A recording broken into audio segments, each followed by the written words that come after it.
When planning and filming my trailer, I wanted to make sure I had the conventions of a real horror trailer to make it as realistic as possible. For my location, I used a house and made it look haunted because of my audience feedback, which gave it an eerie atmosphere. I used low-key lighting, which makes the audience scared and disorientates them because they can't see all the shots clearly. The shots and effects from Nightmare on Elm Street were very helpful and played a big role when filming my trailer.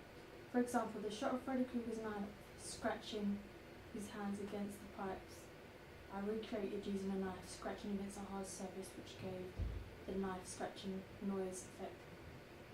I also made sure I used different camera angles. I had high, low and close-ups, which create different menacing effects. I made sure I showed that the ghost was seeking revenge on the teenager who killed with different shots, making it easy to understand.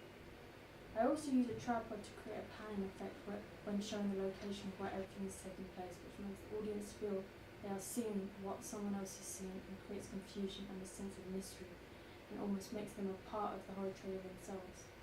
The typography of my poster and magazine is red, which connotes blood and death, and the front looks like broken glass, like the glass from the car when it crashed into the young girl, and from the sound effect used.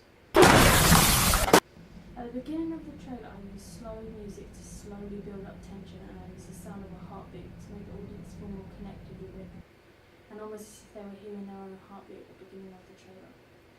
Then as the trailer goes on, the tempo of the trailer increases, and so does the tempo of the music. The poster has a very eerie ghost-like atmosphere, as the opacity of the image has been lowered to make her look like a ghost, almost as if she is blending into the house and becoming part of it, connoting that she is taking over the house.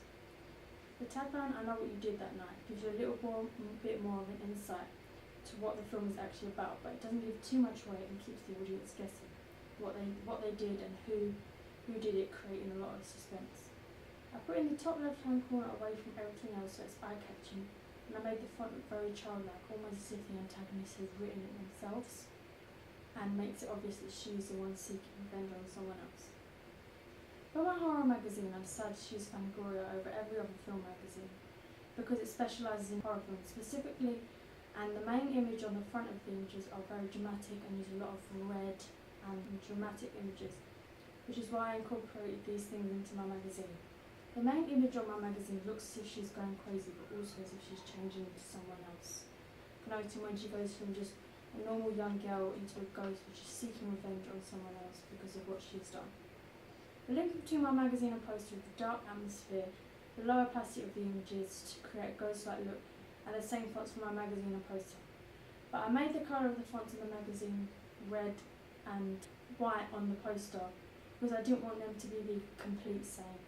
And the red is used on the magazine Fangoria because that's what is used on all of their magazines.